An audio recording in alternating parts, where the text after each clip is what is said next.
Hello, it's me, and here's a cute little box from Jason Gavril. So let's once again risk life, limb, and fingers to see what's in this.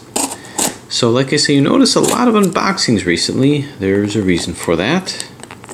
As the collection expands and new opportunities come. So what is in here?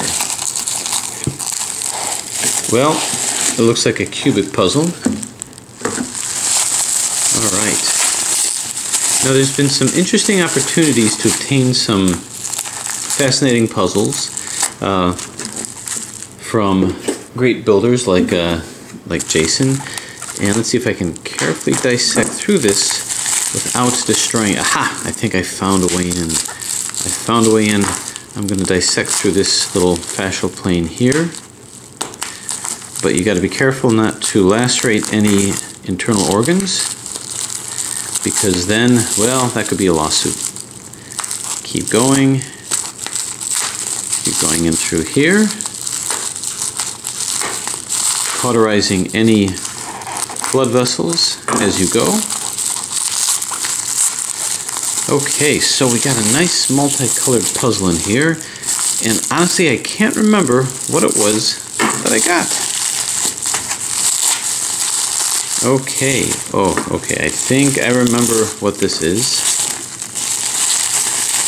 It's not a cubic puzzle, I don't think.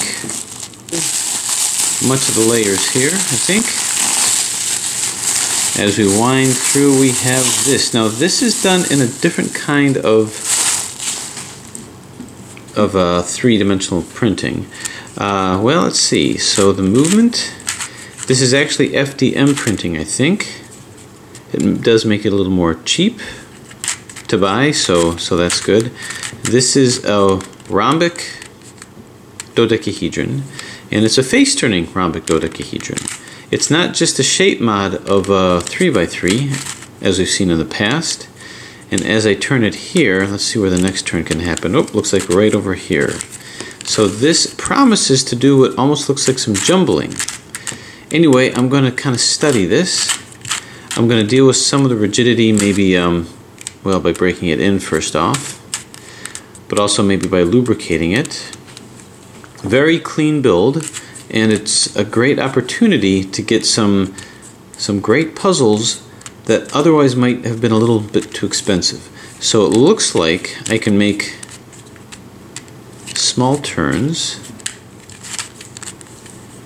So I can do 180-degree turns like this. And if that's all I did, well, that would be, you know, a fun little challenge, I guess.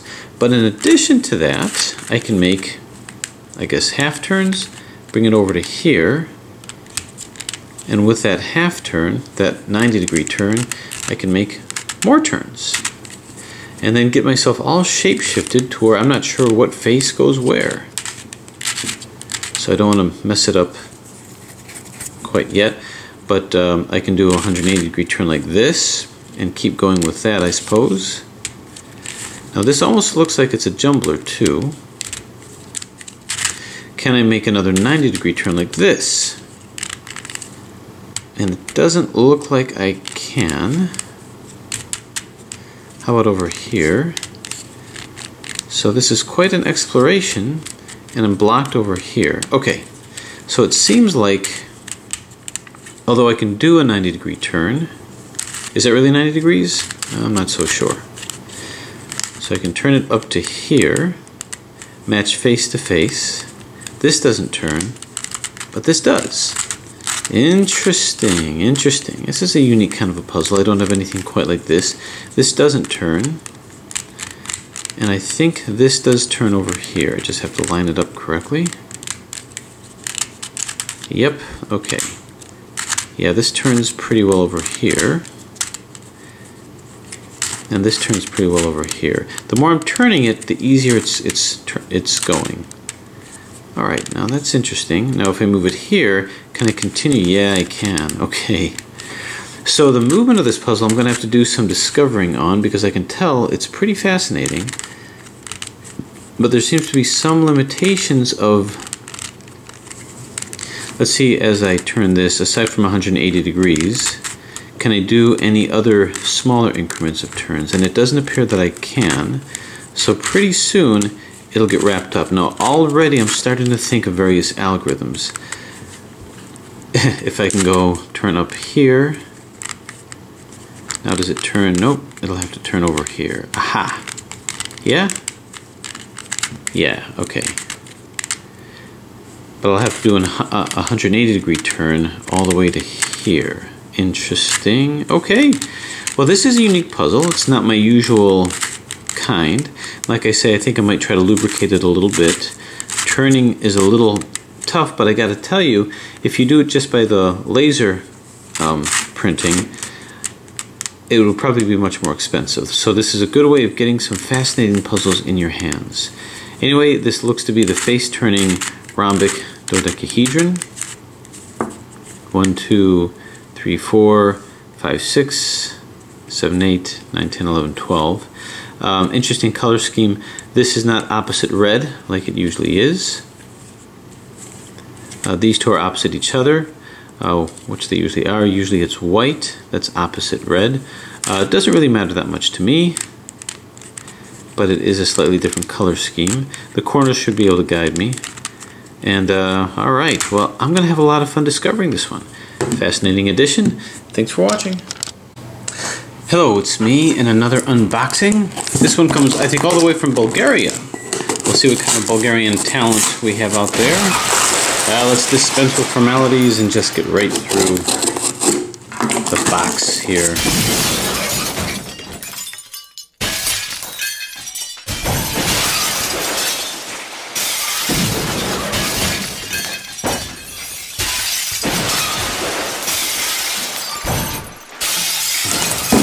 Okay, let's see what we got here.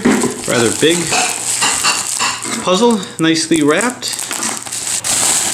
Okay, I think we're getting closer and closer, and wow.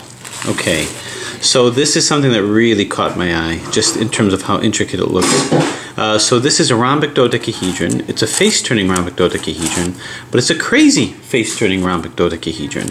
So I really have an affinity for circle puzzles. Right off the bat, I can see how well it moves. And with complex puzzles like this, oftentimes the movement has to be completely lined up. So you can see this is actually probably one of the most incredible puzzles that I've had. Yeah, so rhombic dodecahedron and a face-turning rhombic dodecahedron. Well, a crazy face-turning rhombic dodecahedron. So this is going to be interesting because all these circle puzzles are like puzzles within puzzles. So let's see if I can look at it. We've got a center here, we've got edges. But just to show off his work, you can see just how well this moves. Now, of course, like any complex puzzle, you have to get it completely lined up, but there's such a freedom to it. Anyway, this one I knew that I had to have three-dimensionally printed and just so well designed. I'm still amazed that people can design these things, design these puzzles. Talents that I lack. Anyway, I'm going to play around with this even more, but it just begs to be turned, begs to be scrambled. Maybe a little too much. Anyway, really strong work, so I'm going to come back at this with a little bit more once I've played around with this. So there you have it. Crazy face-turning rhombic dodecahedron. Brilliantly made. Thanks for watching. So I wanted to get a little bit more into detail after having played with this a little bit regarding exactly what this is. Now, before I said that it really doesn't shapeshift, but that's actually not true, because as a face-turning rhombic dodecahedron, this actually represents an edge-turning hexahedron, which means that it shares a lot of similarity to, well, a curvicopter. It's really the same kind of structure, that although this looks like it's the face, which it is in a face-turning rhombic dodecahedron, it actually can be thought of as the corners of a hexahedron. So in the corners, you have 12 sides, 1, 2, 3, 4, 5, 6, 7, 8, 9, 10, 11, 12. Same thing here, you've got 12 sides here, and you can almost look at it as though this were the side and these were all edges. So as such, you can do jumbling moves. If I go like this and I turn like so, right? Well, I should be able to do the same thing by doing just a quarter turn like this, and like this, and I should be able to shapeshift like this. So as you can see, it turns very similarly as I was looking at it. It looks like the sticker is starting to peel a little bit, easily fixed. So with this jumbling, I can then continue the scramble and make really interesting patterns with it. Bring this back over here. So I'm not quite ready to scramble it yet. So with that said, I'm starting to think about ways to solve it. Now, if I were to look at this compared to just a normal rhombic, face-turning rhombic dodecahedron, then this is what I've got. This is the same kind of a thing. This is Dave Pitchers' version of it, and it really moves the same way. So at some point, we'll get into details on how to solve this, but that represents these turns over here and like so. So you can actually jumble this, and I think the key to solving this will be a lot like the helicopter cube, the curvicopter, and even the crazy comet, which all share homologies. So this should be a lot of fun. This is actually a crazy version, when you think about it, of a copter cube, where it can turn, it can jumble, and do really fascinating and probably difficult things. So let's see where this takes me. Thanks for watching.